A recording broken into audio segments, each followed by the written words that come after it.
Hey, Fanboy Nation. This is your pal Daffy Duck, and you're watching. We're watching Fanboy. Fanboy. A fanboy, etc. Fanboy Nation.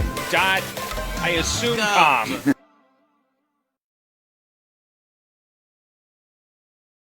This morning, I have the pleasure of speaking with the men behind my favorite movie of 2020, Esham and Ian Nelms. How are you today? Well, good, man. Thank you. Really appreciate that. That's a hell of a statement. Thank you, RC. Yeah. It's the truth. I mean, you guys take Santa Claus, you create your own Christmas movie where now he can't pay the bills because he's not meeting his toy quota because there's so many crappy kids in this world that he has to sign a deal with the United States military industrial complex in order to make the payments on his toy farm. Yeah, that pretty much sums it up. You nailed it. And then you've got the hitman running around at the other side of that.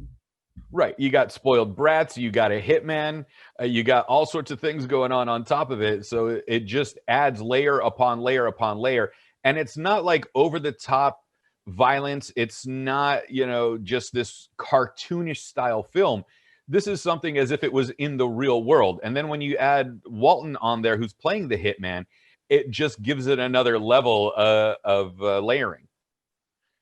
Dude, I think that was absolutely the intent, brothers, to go in and make a really grounded version of Santa.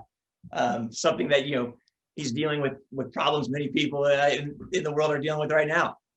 And then, Walton does such an amazing job of sort of writing that line, man. He's he was so fun to work with. And he's, like I said, he's literally at the apex of villainry there. I haven't seen him be bad in anything. Oh, I agree. I totally agree with you. No, he's such a talented guy.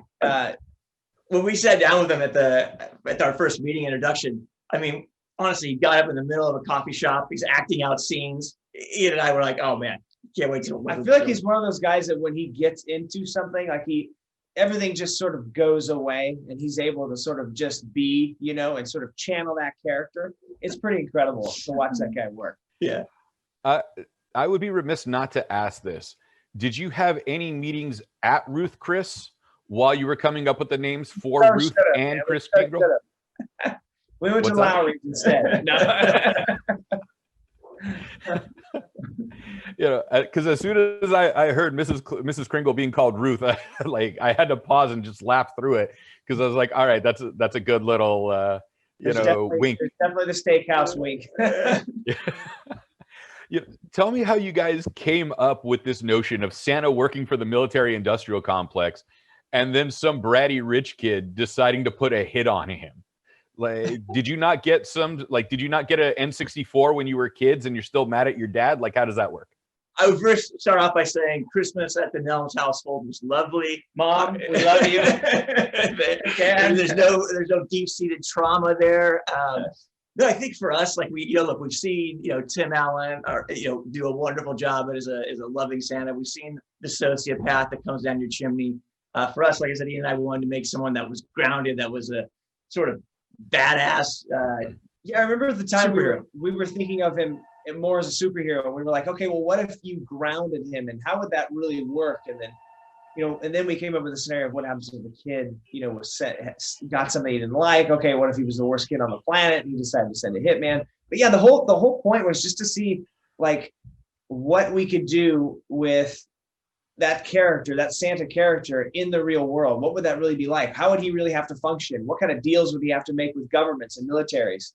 Yeah, that was the impetus. That was really the jumping off point. And we've all seen a lot of the tropes in more of the traditional Christmas movies. And for us, we were what excited us was oh, what's between those moments? Right. Yeah, it's instead of watching him fly across the moon or, those shots, we didn't want to go there. We wanted to go those in between moments. What happens after he's flying? What happens, those types of moments. And as far as the U.S. military element, look, Ian and I came of age during 9/11, the Gulf War, the Afghanistan. These military undercurrents are no doubt residual from that. I got you, gentlemen. I know I'm running out of time, so I got real quick. Blanket scene, absolutely hysterical. So that's my only spoiler for anybody later in the film. And why should everybody watch Fat Man this coming weekend? So our mom made that blanket, and we had it flown in from California because we're like, oh, because I couldn't find one.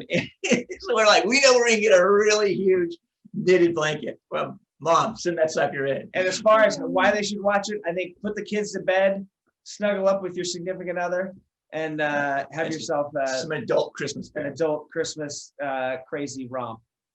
Fantastic. Fat Man comes to select theaters Friday, November 13th, and on demand and digital November 17th, starring Mel Gibson and Marianne Jean-Baptiste.